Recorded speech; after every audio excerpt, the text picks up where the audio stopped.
2022 was the most conscious reading I've ever done in my life. And damn, I read some really good books.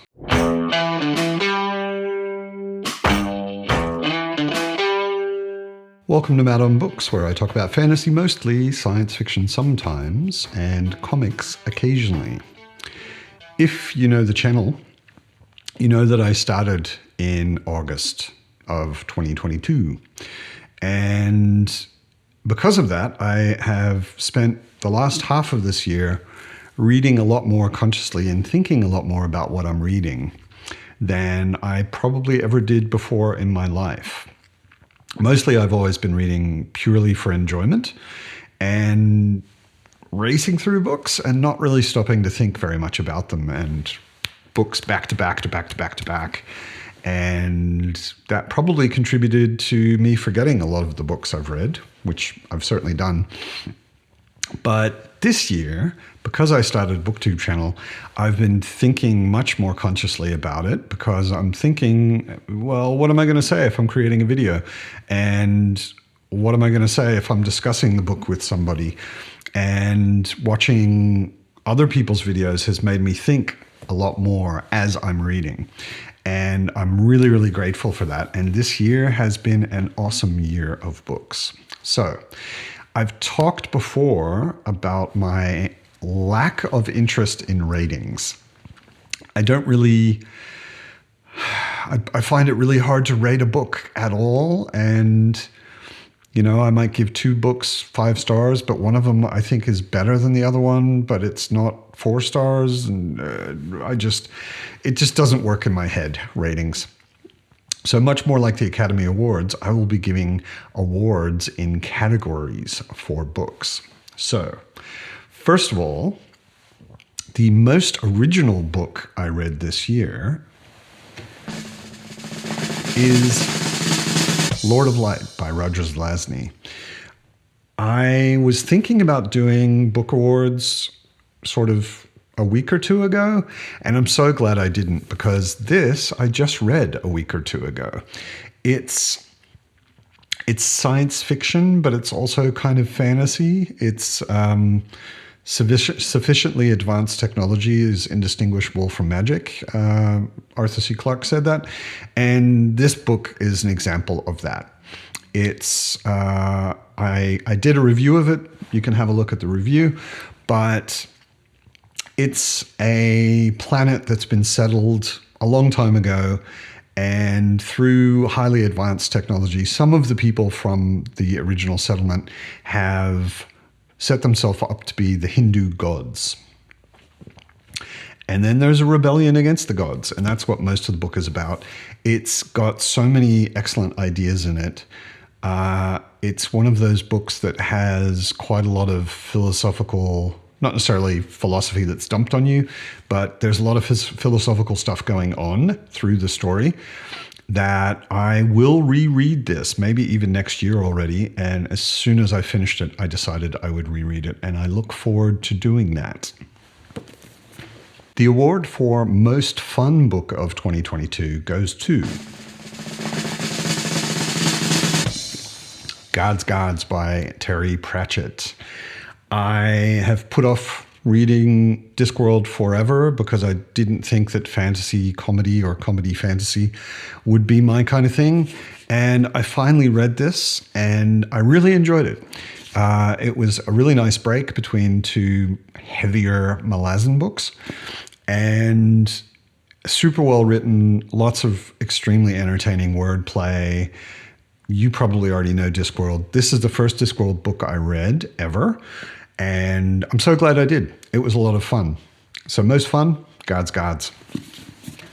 For the most genre-bending book, I have to ask, have you forgotten the face of your father? I have not. I aim with my eye, I shoot with my mind, and I kill with my heart. That's right, I'm not going to hold up the books, but most genre bending goes to The Dark Tower. I'm not going to hold them up because it's about this much books. It's such a good series. I read it actually before starting the channel. I read it actually 10 or 15 or 20 years ago. I read the first couple, which was all that was out at the time, and then lost track of it, as I've often done throughout my reading history. I started a series which wasn't finished, and I completely forgot about it and never followed up on it. And this year, I decided was the year to read The Dark Tower. And it's science fiction, it's fantasy, it's Western, it's horror, it's all the genres in one. It's even extremely meta fiction, meta literature. It's a crazy ride. If you haven't read it, I strongly recommend you do. It's not any one of those things, and there are strengths and weaknesses, but as a whole, it is an amazing ride that I think everyone should take. So most genre bending, definitely The Dark Tower.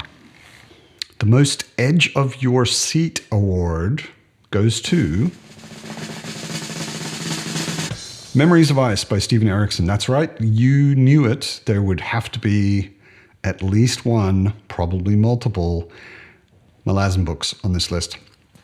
There were a couple of battles in this where people I really cared about, characters I really wanted to see thrive and survive, had to fight through hell. And they were such exciting chunks of writing that I made the mistake of starting one of the battles way too late in the evening and was awake until 3 a.m. because it was that exciting. I was on the edge of my seat more than once while reading this. If you've been on my channel before, I don't have to tell you, read Malazan Book of the Fallen, give it a good chance. Maybe you won't like it, but if you do like it, it'll probably become one of your favorite fantasy series of all time. So, most edge of my seat, definitely Memories of Ice. Most claustrophobic book of the year goes to The Gutter Prayer by Gareth Hanrahan. I did a review for this. It was I think maybe the first review I did on the channel, or one of the first certainly, and I did an interview with the author as well. This is an urban fantasy. The whole thing takes place in, other than one very short chapter, takes place in a city, and the atmospheric writing really gives you a feeling of how claustrophobic the city is, how close everything is, how dirty everything is. If you like urban fantasy, not urban fantasy as in modern day New York or London with magic, this is fantasy that happens to take place in a city. It's an excellent book. I really, really enjoyed it. It's a debut novel, first big published novel anyway. I believe it's a debut novel. Gareth has been writing other things, role-playing games, for a very long time. But this novel is the beginning of I think it's planned to be 5 books. 3 of them are out, and it's well worth reading. Give it a try. Most cozy of the year goes to, no, not Legends Lattes. Probably a very cozy book, but I didn't read it this year. For me, it goes to The Hobbit. It's cozy like the old blanket that your grandmother gave you when you were a kid. This was one of the first adult-ish novels I ever read. I think I read it when I was 9 years old. And I've read it multiple times since then. I listened to the Andy Serkis audiobook version of it this year, and his narration, of course, is amazing. And the book itself is amazing. It introduces a lot of what you get out of Lord of the Rings, a lot of the characters that you will meet in Lord of the Rings. It's not very long, and especially in audiobook, it's very quick. And it's just so nice to get back to Bilbo Baggins and the 13 Dwarves and Gandalf and all of the adventures that started with The Hobbit and in some ways continue in Lord of the Rings. So this was a super cozy read this year. The most big ideas award for the year goes to Dune by Frank Herbert. I read this the first time when I was a teenager. I've read it multiple times since then, and I read it again this year. I didn't continue with the other books, but I did read Dune, and it's got some really, really big ideas about human consciousness, about legacies, about leaders, and about religion, and it's got some very large ideas, which only expand more and more and get more and more philosophical as the other books continue. But if you've only seen the movie, I can highly recommend you read this. I thought the movie was great. I'm not dissing the movie in any way. I love the movie. I've watched it 5 or 6 times already. But this novel is such a classic. It's got so many big ideas in it about the future and about what humanity could be if we don't follow the wrong leaders. That's one of the biggest ideas in it. So definitely give Dune a look. Most rereadable book of 2022 is a book I reread in 2022, Gardens of the Moon. A lot of people have tried to get into Malazan and didn't make it. I DNF'd this book twice over a 10 or 15 or 20 year period. When I finally got into it in the middle of the pandemic, I'm so glad I did. And this year I read it for the second time. It's so much more enjoyable. I enjoyed it the first time when I actually finished it, but it's so much more enjoyable the second time because there is so much more that you understand. It's dense. There's a lot happening in these books, and especially in the first one, it takes a little while to get used to Erikson's writing style. It takes maybe a little while to learn enough about the world that you feel a bit less confused. Of course, once you finish all 10 books and then you go back to this one, you understand so much more that makes this extremely rereadable. I super enjoyed it. I'm super enjoying my ongoing Malaz everything read, and I look forward to reading this again already. So super rereadable book. The most Wish I'd Read It book award for 2022 goes to The Grace of Kings by Ken Liu. I have heard so many people talking about this. It sounds kind of bizarre. It sounds quite different than a lot of fantasy novels. That is why I really look forward to reading it. It was on my shelf for the last 4 months and I just didn't get to it. It probably looks like I won't get to it next year either. If you've seen my planned TBR for next year, there's a good chance I won't get to it. But it sounds exactly like my thing. It sounds like something I will super enjoy, and there are 3 more of these chunky boys. So 4 chunky books of exactly the kind of thing I like, I think. So I'm looking forward to it. I'm kind of sorry I didn't get to it, but it's still on the TBR shelf. The most surprising book of the year award goes to The Counselor. I've gushed about this probably enough. You don't need me to do it again. Go back and look at the review if you like. It's not a very surprising fantasy world.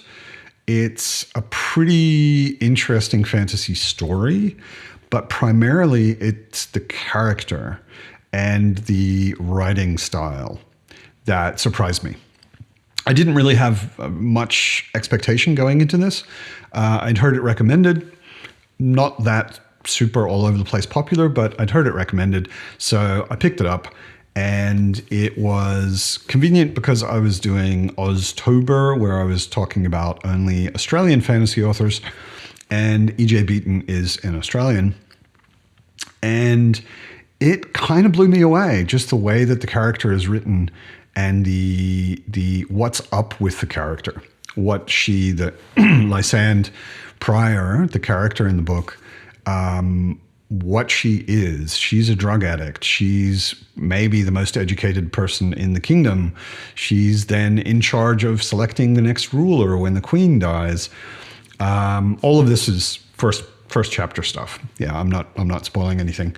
But it really kind of blew me away in a lot of places. It was surprising to me.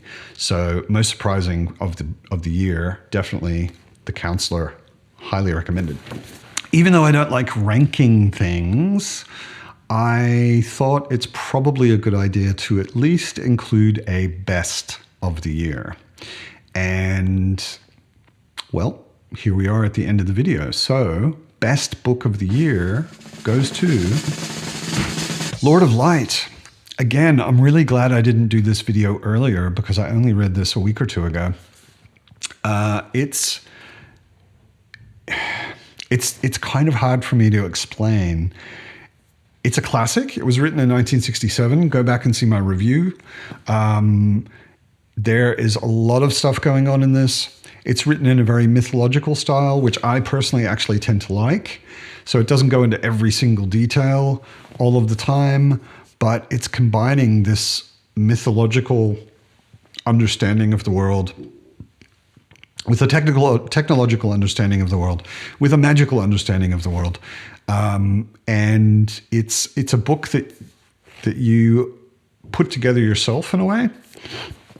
I like books that make me think and where I have to kind of put the story together a little bit like a puzzle.